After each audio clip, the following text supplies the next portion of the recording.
천미 예수님, 한 주일 동안 잘 지내셨나요? 네. 이 살인적인 무더위를 잘 이겨내고 계십니까? 네.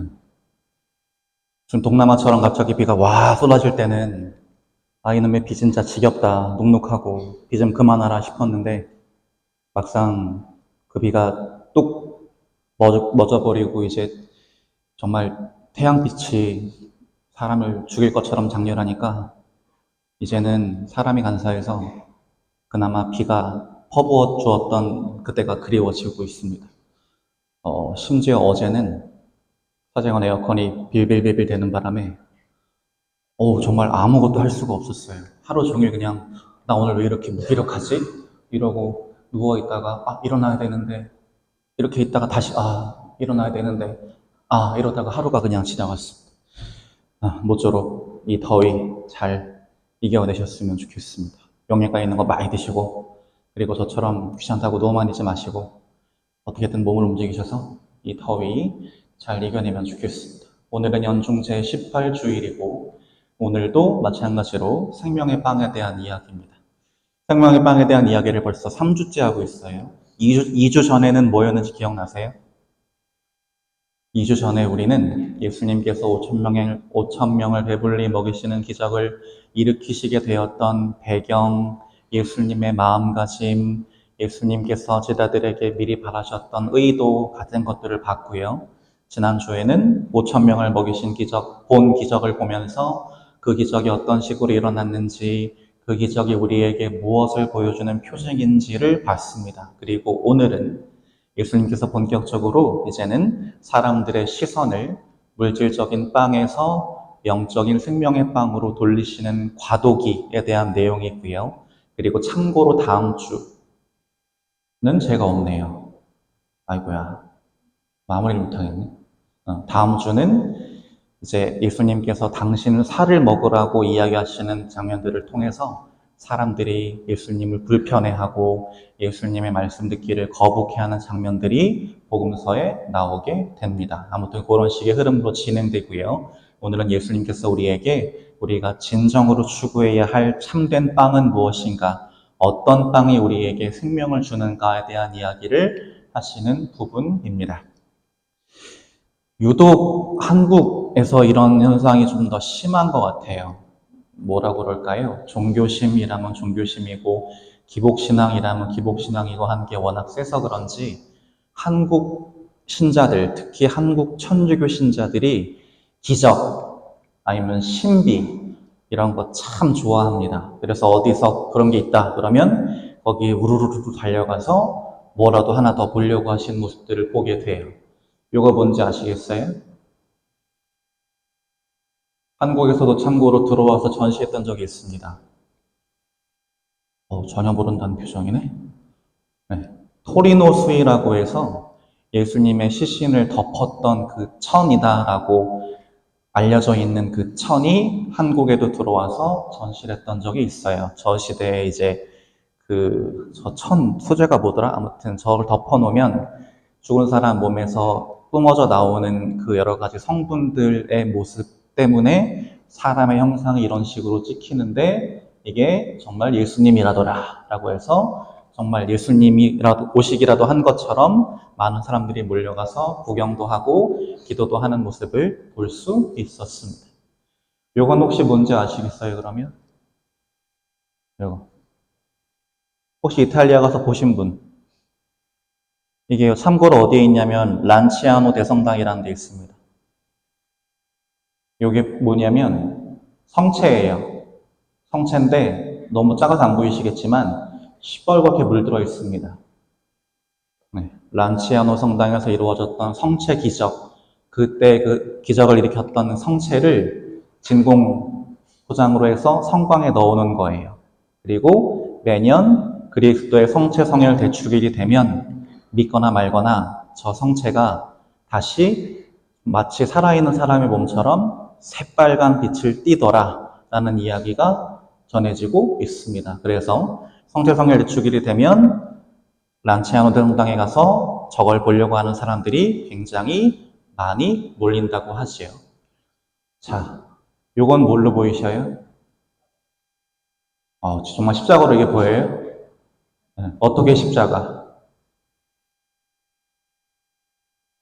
예수님의 머리가 어디 있을까요? 여기. 예수님의 팔은 어디 있을까요? 이렇게.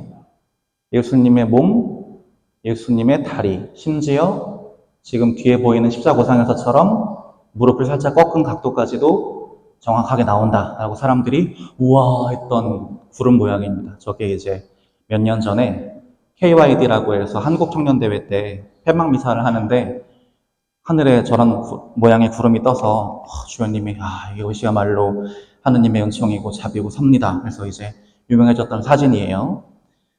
이런 것들을 보여드리면 누군가는 그제처럼 웃어넘기는 사람이 있는가 하면 생각보다 많은 사람들은 우와 그리고 저런 거에 호개가 따라가는 모습들이 보입니다.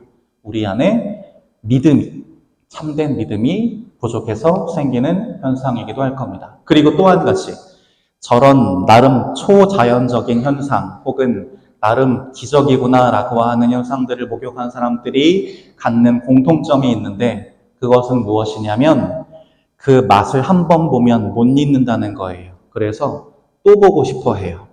성취의 기적을 한 번 보면 또 그런 놀라운 거 한번 나한테 안 일어나나만 보게 되고 내 삶을 바꾸었던 어떤 놀라운 치유의 기적이든 아니면 회개의 기적이든 그런 것들 한번 체험하면 혹시 그런 일 한번 또 안 생기나 하고 찾아다니게 됩니다. 그러다 보면 어떤 현상이 벌어지느냐?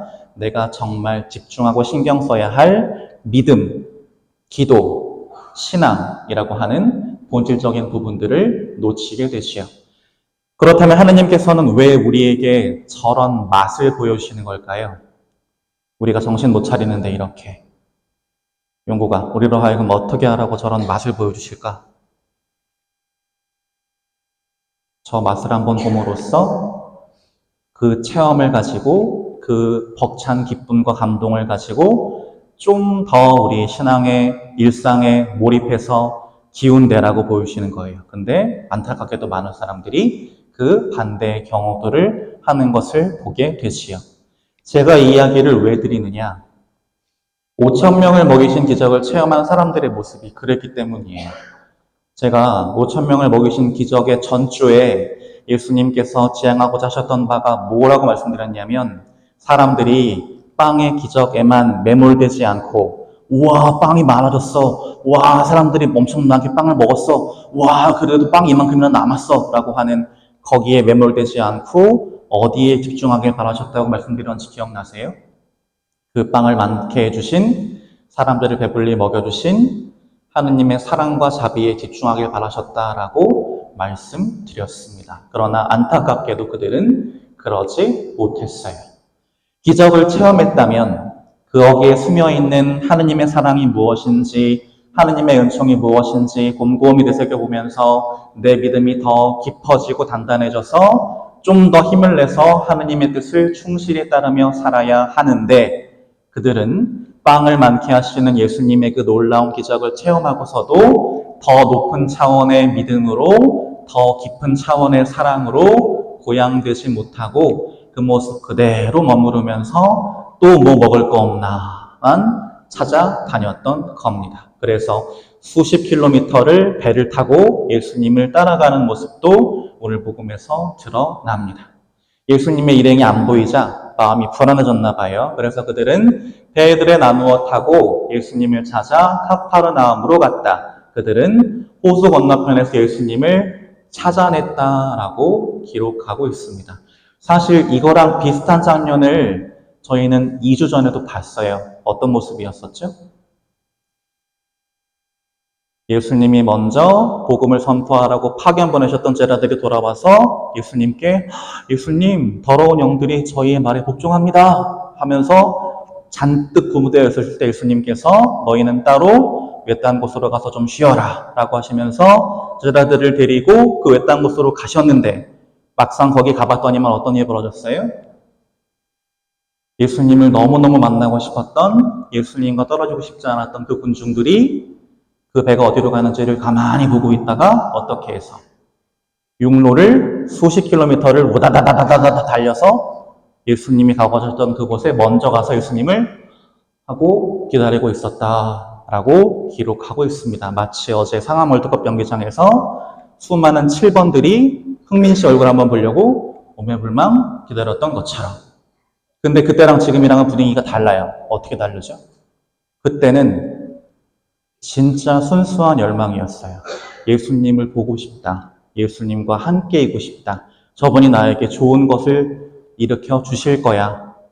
나에게 힘을 주시고 위로를 주실 거야. 순수한 열망이었어요. 그런데 오늘은 그게 아닙니다. 예수님을 부르는 호칭에서도 그게 드러나요.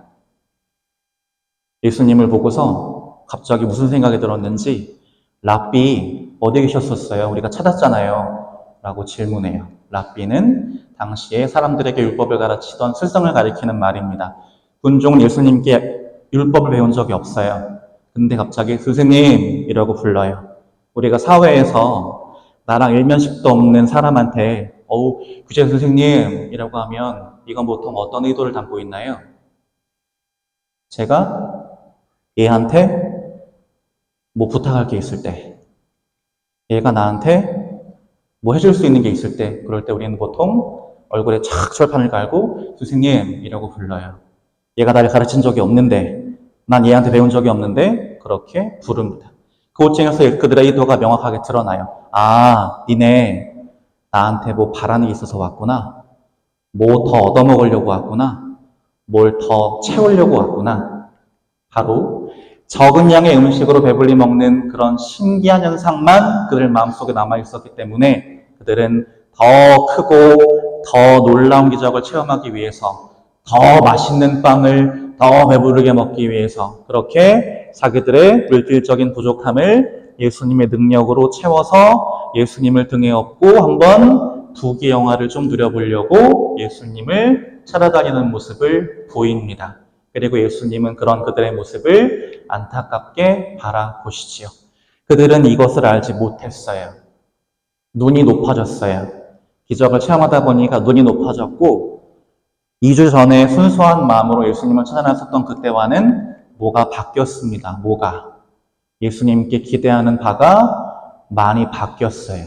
이게 욕구가 굉장히 커졌습니다. 그러자 자기가 갖고 있는 이 얼마 안 되는 게 더 작아 보이고 볼품없어 보여서 나는 참 불행해 라는 생각을 하게 됐습니다. 행복이라고 하는 건 내가 바란 것뿐에 내가 가진 것인데 바라는 게 이만큼 늘어나다 보니까 오히려 예수님이 그들에게 보여주고자 하셨던 참된 행복에서 멀어지는 모습을 보이게 된 것이죠.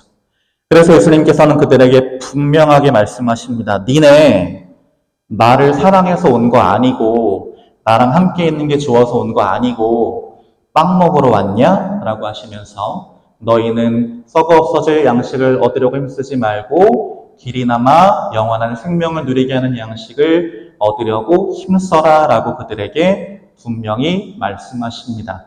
여기에는 두 가지 의미가 있어요. 첫 번째는 세상이 주는 물질적인 것들이 우리에게 주는 일시적이고 불완전한 행복에 빠져들지 마, 안주하지 마 라는 게 있고요. 다른 한 가지는 채우면 채울수록 나를 더 큰 결핍에 빠뜨려서 나를 더 불행하게 만드는 세상의 헛된 것들에 그렇게 목숨 걸고 집착하지 마라고 하는 것도 저 말씀 안에 숨어있는 의미였습니다. 그러면서 그들의 시선을 이제 본격적으로 물질이 아니라 영적인 부분으로 세상이 아니라 하느님 나라로 돌리시는 말씀을 하시기 시작하십니다. 너희에게 진정한 생명을 주는 너희를 정말 충만하게 채워주어서 너희에게 참된 기쁨을 주는 그 생명의 양식은 세상에 주는 게 아니라 하느님께서 너희에게 주실 거야. 근데 그 하느님께서 나를 통해서 너희에게 주실 거야 라고 예수님은 사람들을 가르치기 시작하십니다. 그런데 갑자기 사람들이 예수님께 뜬금없는 질문을 해요. 아니 그러면 하느님의 일을 하려면 저희가 무엇을 해야 합니까? 라고 묻습니다. 왜 갑자기 하느님의 일을 찾을까요? 생명의 양식을 하느님이 주신다고 하는데 저렇게 묻는 그들의 마음 안에는 그런 사고방식이 숨어 있어요. 이 세상에서 빵을 먹으려면 어떻게 해야 되죠? 성모양. 오늘따라 갑자기 파리바게뜨에서 파는 케이크 먹고 싶어. 어떻게 해야 돼? 돈을 벌어야지, 그치? 돈을 벌려면 뭐 해야 돼? 노동을 해야 되지, 그치? 이게 세상의 법칙이에요. 엄마, 오늘 저 빵 먹고 싶어요. 그래, 기다려. 엄마 나가서 일하고 올게.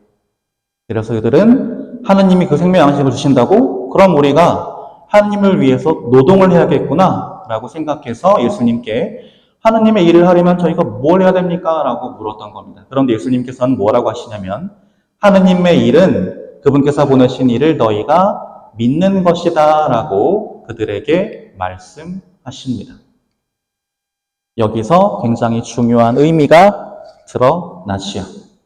우리는 이 세상에서 빵을 먹으려면 일해서 노동을 해서 그 대가를 치러야 한다고 생각하기에 하느님께도 뭔가 그분이 원하는 걸 노동을 해드려야 그분으로부터 생명의 양식을 받아 먹을 수 있겠구나라고 생각하지만 우리는 빵을 노동에 대한 보상으로 주어진다라고 생각하지만 하느님의 뜻은 그게 아니라는 거예요. 어디서 그게 드러나냐면 하느님의 일이라는 말에서 일로 번역된 그리스어 동사가 무슨 뜻이냐면 음식을 소화시키는 일을 뜻하는 겁니다. 그 이야기인 즉슨 하느님은 우리가 그렇게 전전긍긍 애쓰지 않아도 우리가 소화시킬 음식을 주신다는 뜻이에요. 어떻게? 거저. 하느님은 생명의 양식을 거저 베풀어 주시는 자비로운 분이시다라고 하는 것이 하느님의 일은 그분이 보내신 분을 너희가 믿는 거야 라는 말씀 안에서 드러나는 메시지인 것이죠. 나는 너희가 어떤 특별한 일을 나를 위해 해줘야만 그 대가로 빵을 조금 주는 그런 세상의 사람들과는 달라.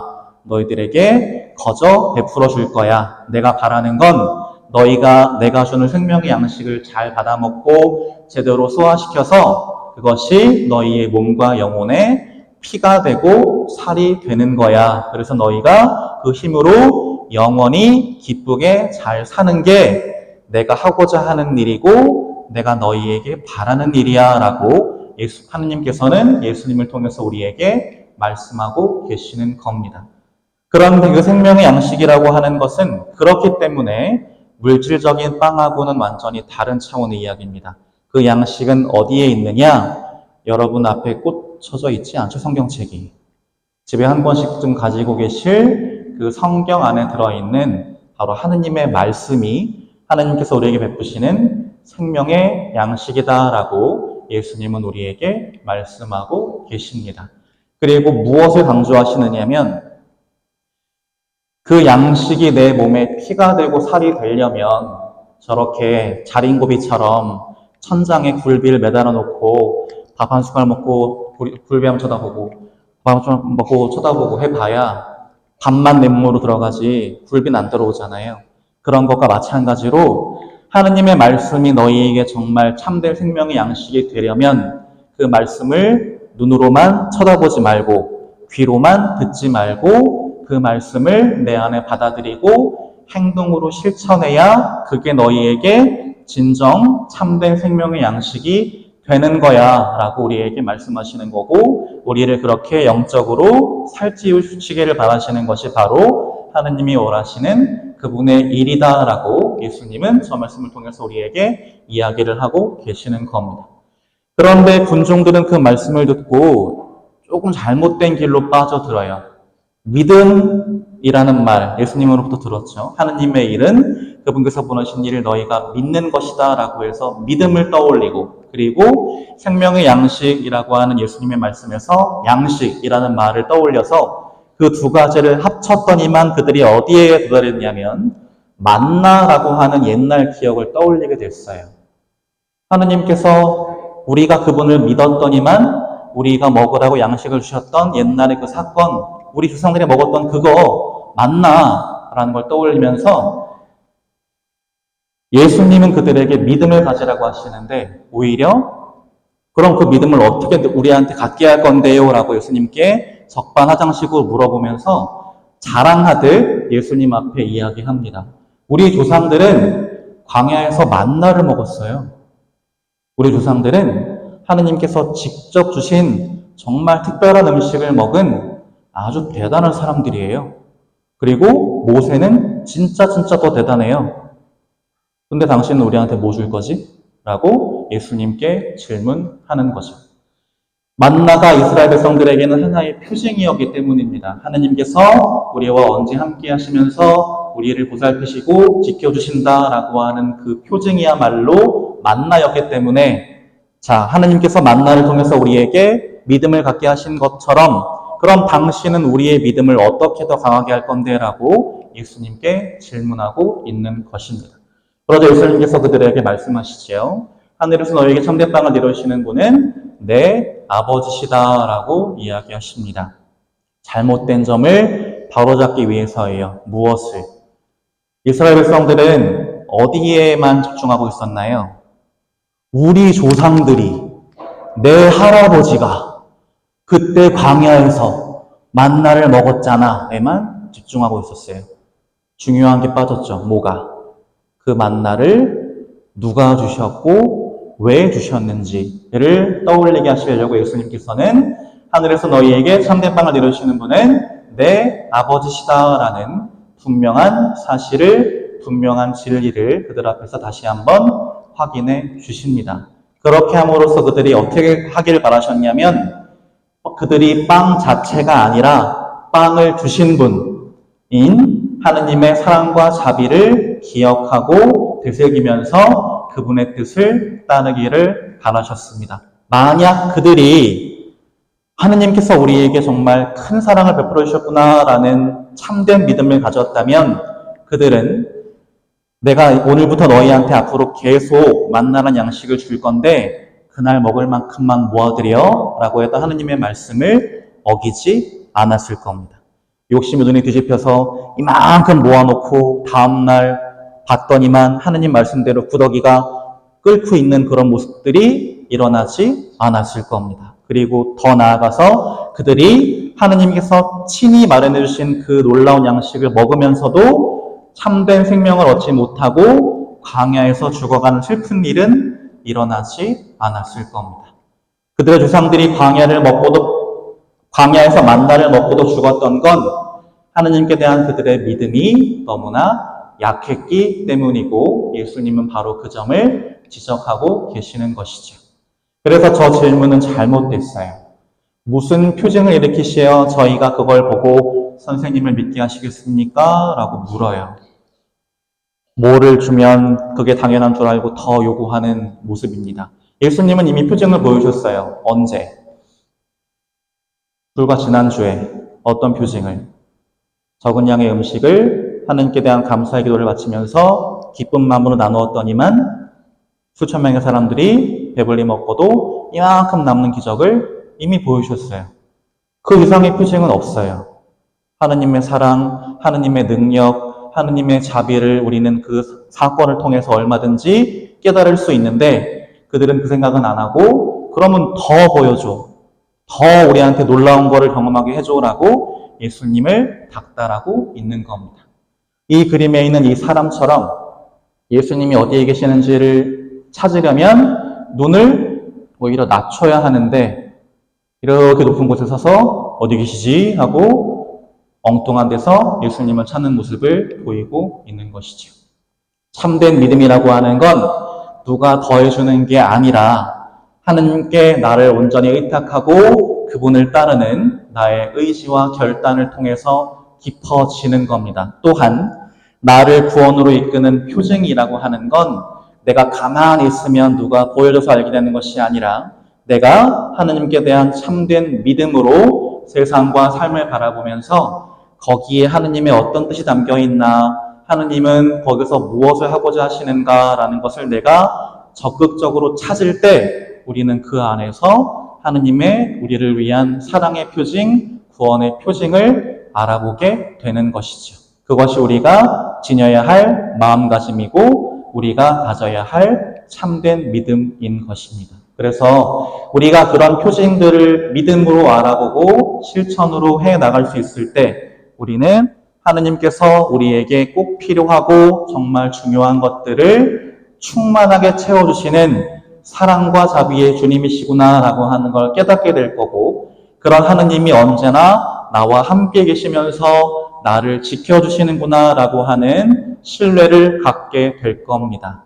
그런 믿음과 신뢰야말로 우리로 하여금 진정한 삶을, 기쁜 삶을 살게 만드는 원동력이 되는 것이고, 예수님께서 우리에게 주고자 하시는 생명의 양식은 바로 이런 믿음과 신뢰로부터 온다라고 하는 이야기를 예수님은 우리에게 하고 계시는 것이죠. 그래서 이번 한 주를 살아가시면서 그렇다면 나를 살게 하는, 내가 신앙생활을 하면서 나를 살게 하고 나에게 힘을 주고 나에게 위로를 주는 나에게 있어서 생명의 빵은 과연 어디에 있을까?